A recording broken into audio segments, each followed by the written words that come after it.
Selamat pagi Bapak Ibu dosen yang kami hormati. Pada kesempatan ini, kami, Yinima Desi, Sita Skarpentarani, Dava Putra, Ivana Beatrice, dan Gregorius Baskoro akan memaparkan landasan perancangan arsitektur stasiun LRT di Semarang. Langsung saja ke bab 1. Latar belakang. Berkembangnya sektor bisnis dan pariwisata di Kota Semarang menyebabkan adanya kenaikan jumlah pengunjung di Kota Semarang, khususnya yang menggunakan moda transportasi pesawat terbang. Karena itu, untuk mengakomodasi transportasi para penumpang yang ingin menuju ke pusat Kota Semarang, dibangunlah fasilitas moda transportasi kereta LRT. Kereta LRT dipilih karena memiliki konstruksinya yang ringan dan dapat beroperasi dalam lintasan khusus di udara. Selanjutnya.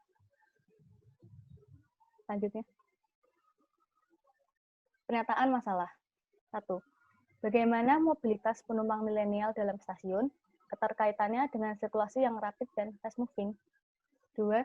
Jenis fondasi apa yang mampu menahan goncangan kereta dan tahan dengan air payau. 3.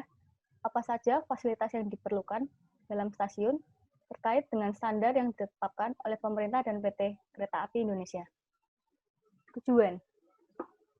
Tujuan disusunnya LPA stasiun LRT ini adalah sebagai dasar perancangan desain, serta menggali, mengelompokkan, dan merumuskan permasalahan yang terkait dalam desain stasiun LRT. Bab 2, gambaran umum. Gambaran umum proyek dan fungsi bangunan dari stasiun LRT Bandara Ahmad Yani, yaitu sebagai tempat untuk turun dan naiknya para penumpang yang menggunakan kereta LRT. Selain itu, untuk memenuhi kebutuhan fungsi lain dari pengunjung, juga terdapat fasilitas penunjang untuk seperti pertokoan, perkantoran, serta fasilitas lainnya. Dilihat dari segi aspek kegiatan pengunjung tersebut terbagi dalam 3, yaitu aspek pengguna, aspek kegiatan, serta aspek ruang. Dari gambaran umum lokasi dan tapak. Berdasarkan rencana tata ruang wilayah Kota Semarang, lokasi tapak berada pada BWK 3 yang memiliki regulasi antara lain koefisien dasar bangunan sebesar 50%, ketinggian bangunan dan koefisien lantai bangunan maksimal 3 lantai dengan KLB 1,5, garis padan bangunan sebesar 17 meter, serta pada area stasiun LRT ini memiliki luas tapak seluas 3.000 meter persegi. Dengan kontur cenderung datar karena berada di area tambak, dan vegetasi di area lokasi tapak tersebut antara lain untuk karakteristik bangunan sekitar. Di sekitar lokasi tapak terdapat beberapa bangunan yang memiliki fungsi berbagai macam, seperti ruko, perkantoran, perumahan, serta fasilitas penunjang lainnya. Dilihat dari karakteristik jalan dan transportasi, terdapat 3 akses utama, yaitu jalan area masuk bandara, jalan nasional, serta jalan Puri Anjasmoro, dengan masing-masing memiliki lebar 15 meter dengan 3 lajur kendaraan. Dari karakteristik tanah, kondisi produktivitas tanah pada lokasi tapak sangat kecil, serta debit yang langka. Pada pergerakan tanah, lokasi juga memiliki pergerakan tanah yang rendah. Penurunan tanah pada lokasi tapak memiliki kurang lebih sebesar 0 sampai 1 cm per tahun hingga 1 sampai 2 cm per tahun, serta kondisi garis pantai mengalami kemunduran terhitung sejak 1847 hingga 1991 dikarenakan ada kegiatan reklamasi. Pada bab 3 ini kita membahas mengenai penelusuran masalah. Nah, pertama itu ada 3.1 membahas mengenai analisa dan program fungsi bangunan. Di sini kita membahas kebutuhan ruang antara pengguna dan staf bangunan terhadap ruangan yang akan dibuat di dalam bangunan. Lalu ada 3.2 itu analisa dan program tapak. Di sini kita membahas mengenai kebutuhan ruang di luar bangunan pada tapak. Lalu 3.3 itu membahas mengenai analisa lingkungan buatan. Nah, lalu yang selanjutnya ada analisa bangunan sekitar. Ada beberapa fungsi bangunan sekitar, diantaranya adalah wisata, commercial hall, tempat ibadah, dan sekolah. Lalu ada analisa transportasi dan utilitas kota. Nah, di sini jalur menuju bandara bisa lihat seperti gambar di atas tuh sirkulasinya tidak rumit dan tidak terlalu jauh dicapai dari tempat halte kendaraan umum yang ada di wilayah ini. Seperti ini kira-kira sirkulasi di sekitar tapak. Lalu pada vegetasinya terdapat beberapa tanaman mangrove. Lalu lingkungan alami dari analisa klimatik, kita analisa berdasarkan cuaca, suhu, kelembapan, curah hujan, dan kecepatan angin. Untuk landscape-nya, landscape di sekitar bangunan ini merupakan tanah rawa dan juga ada laut. Struktur yang digunakan itu dipengaruhi oleh landscape sekitar juga. Kontur pada lahan ini juga termasuk ke dalam landscape. Lalu pada analisa jenis tanah, analisa tanah di sekitar tapak merupakan tanah gambut. Lalu bab 4, penelusuran masalah. Di sini terdapat kendala pada aspek arsitektur dan non-arsitektur. Untuk yang potensinya, dari yang non-arsitektur ini mudah untuk mengakses tengah kota untuk para penumpang. Lalu untuk yang potensi arsitekturnya, sudah memiliki konsep bangunan. Lalu untuk kendalanya, yang non-arsitektur, jarak bandara dan tapak stasiun sedikit jauh.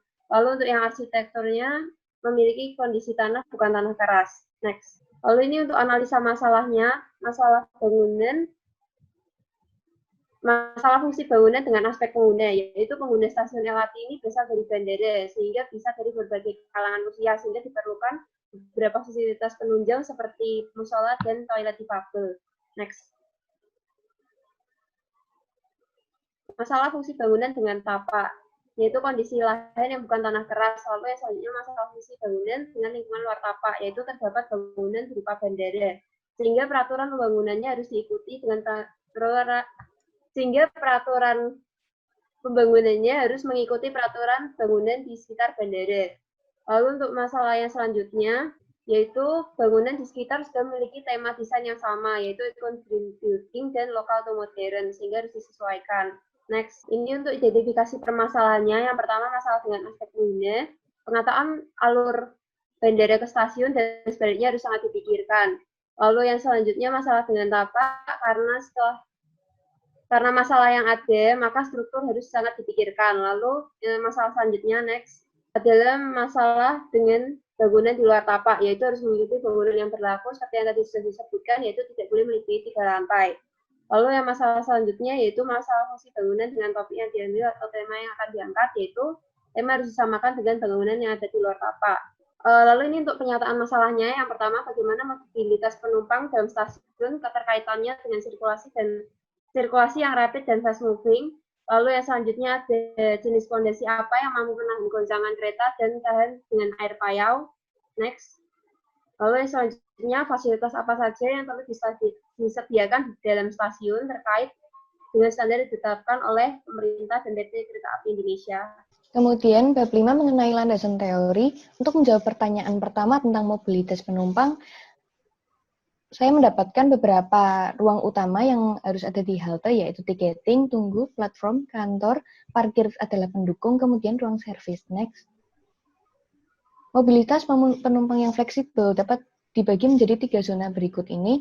Yang pertama adalah access dan interchange, di mana tempat berkumpulnya penumpang pada pertama kali datang. Kemudian ada facility zone, yang memfasilitasi penumpang dan staf untuk melakukan kegiatannya. Terakhir adalah platform zone, di mana penumpang dapat naik turun kereta. Ketiga zona ini dapat dibagi menjadi 2 zona, yaitu berbayar dan tidak berbayar, seperti gambar berikut. Kemudian zona yang tidak berbayar memaksimalkan penampungan jumlah penumpang, sementara zona yang berbayar memaksimalkan space yang digunakan untuk melakukan fungsi ruang. Next. Ini adalah perhitungan luas ruang dengan rumus berikut. Next. Ini adalah perhitungan luas peron dan tabel standar peronnya. Next. Kemudian untuk menjawab pertanyaan nomor 2, yaitu pondasi lebih lanjut adalah struktur apa yang digunakan untuk mengatasi tanah rawa. Yang pertama adalah pondasi tiang pancang, karena digunakan juga oleh Bandara Ahmad Yani. Kemudian strukturnya menggunakan sistem struktur dilatasi, di mana struktur rel kereta LRT dan struktur stasiun dibuat terpisah. Kemudian untuk struktur stasiun sendiri menggunakan struktur yang ringan seperti baja ringan, space frame, atau struktur membran. Kemudian untuk pertanyaan nomor 3, berikut adalah persyaratan bangunan gedung stasiun kereta api oleh Menteri Perhubungan, Direktorat Jenderal Perkeretaapian. Yang dapat di-highlight di sini adalah nomor 2, yaitu memenuhi persyaratan keselamatan dari bahaya banjir, petir, kelistrikan, dan bahaya kekuatan konstruksi. Next. Selain itu, beberapa komponen gedung yang disebutkan dalam peraturan di atas, yaitu gedung dan ruang, kemudian memiliki media informasi, kemudian ada fasilitas umum seperti musola, toilet, dan ruang menyusui, fasilitas keselamatan seperti kebakaran, next. Kemudian fasilitas keamanan seperti CCTV dan gate logam detektor. Selain itu juga ada fasilitas kesehatan dan fasilitas penyandang disabilitas dan lansia yang harus disediakan. Next. Ini adalah standar peron yang disediakan oleh Direktorat Jenderal Perkeretaapian. Kemudian ini adalah landasan perancangan yang dirangkum dari landasan teori dan analisa di atas. Untuk landasan perancangan tata ruang bangunan, yang pertama adalah dari lapangan parkir yang tidak utama, kemudian langsung masuk ke lobi utama di mana ada commercial use di sana. Lalu loket tiket yang diganti dengan digital tiket machine, kemudian ada tiket cek yang diganti dengan AF tickets, kemudian menuju ke ruang tunggu kereta dan peron. Next.